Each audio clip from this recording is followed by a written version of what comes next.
विषय की ओर आते हैं और आपको बताते हैं कि नरक चतुर्दशी का महत्व क्या है, क्या इसकी महिमा है।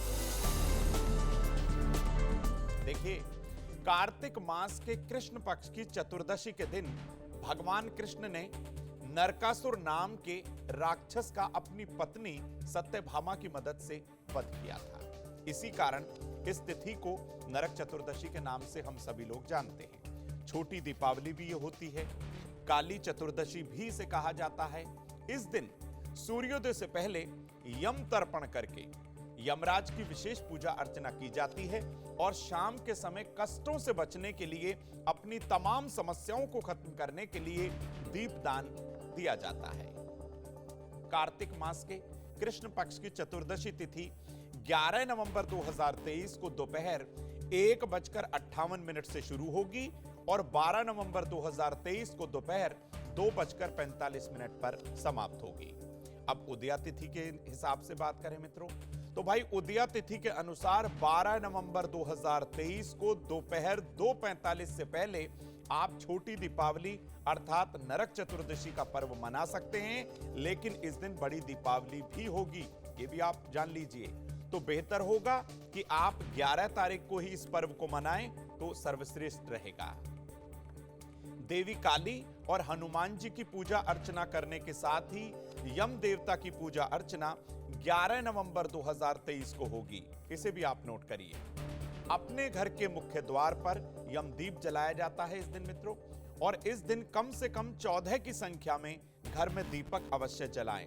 अपनी छत पर, अपने घर के बाहर आंगन में आप ये 14 दीपक जला सकते हैं। नरक चतुर्दशी के दिन हनुमान जन्मोत्सव भी होता है, तो भाई ये जन्मोत्सव भी मनाया जाएगा। उनकी प्रसन्नता के लिए, यानी प्रभु श्री राम भक्त की प्रसन्नता के लिए उन्हें सिंदूर, चमेली का तेल, सफेद जनेऊ, मीठा पान, गुलाब का फूल और लड्डू का भोग अर्पित किया जाएगा। ऐसा करने से हनुमान जी की विशेष कृपा होगी। हर नकारात्मक ऊर्जा और कष्ट जो है खत्म हो जाएंगे, यानी कि सभी परेशानियां इस दिन खत्म हो जाएंगी हनुमान जी की पूजा अर्चना करने से। विशेष तौर पर आपकी कोई अगर बड़ी कोई समस्या है जो बहुत सालों से सॉल्व नहीं हो पाई, तो हनुमान जी के सामने चमेली के तेल का एक दीपक जला दीजिए, वो भी चौमुखा दीपक। ऐसा करने से आप हर दुख परेशानी से बचे रहेंगे और आपकी समस्या का हल आपको अवश्य मिलेगा। मित्रों, अब आपको बताते हैं कि नरक चतुर्दशी के दिन कौन से ऐसे महत्वपूर्ण कार्य हैं जो आपको जरूर करने चाहिए, उन्हें आप नोट करें। नरक चतुर्दशी अर्थात छोटी दीपावली के दिन आप अपने घर की साफ सफाई करके देसी कपूर जरूर जलाइए। थोड़ा सा देसी कपूर लीजिए, मिट्टी के दीपक में रखिए और सारे घर में इसका स्मोक आप दिखाइए। ऐसा करने से आपकी परेशानियां खत्म होंगी, घर की नकारात्मक ऊर्जा हमेशा के लिए खत्म हो जाएगी।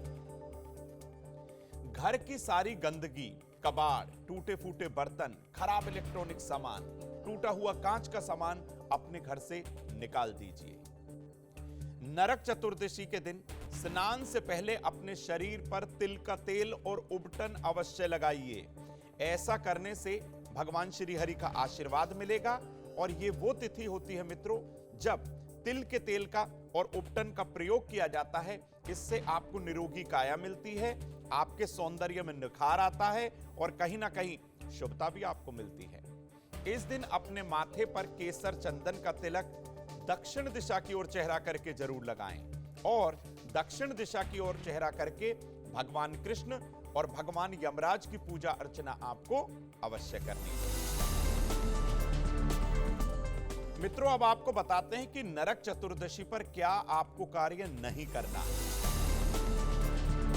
देखिए, घर की दक्षिण दिशा को बिल्कुल गंदा ना रखें, ना ही नरक चतुर्दशी के दिन किसी को सरसों के तेल का दान करें। नरक चतुर्दशी के दिन मांस, मदिरा, प्याज, लहसुन, तामसिक भोजन का प्रयोग नहीं करना है। ऐसा आप अगर करेंगे तो कहीं ना कहीं आपको शुभता जरूर मिलेगी।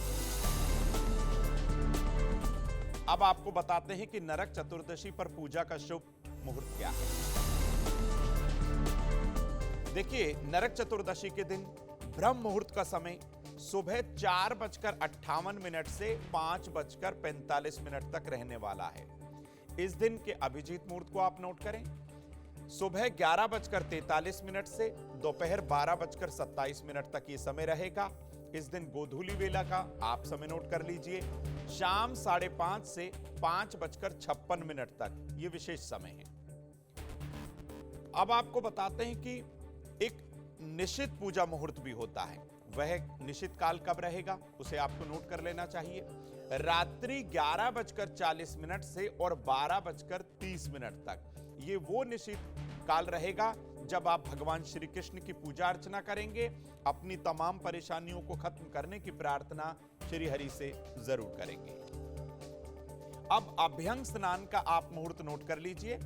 12 नवंबर 2023 सुबह 5:30 से सुबह 6:35 तक ये वो समय है जब आप अपने शरीर पर तिल के तेल का और उपटन का प्रयोग करेंगे और उसके बाद स्नान करके स्वच्छ वस्त्र पहनकर भगवान श्री हरि की उपासना करेंगे और देवी लक्ष्मी के 108 मंत्रों का जाप करेंगे।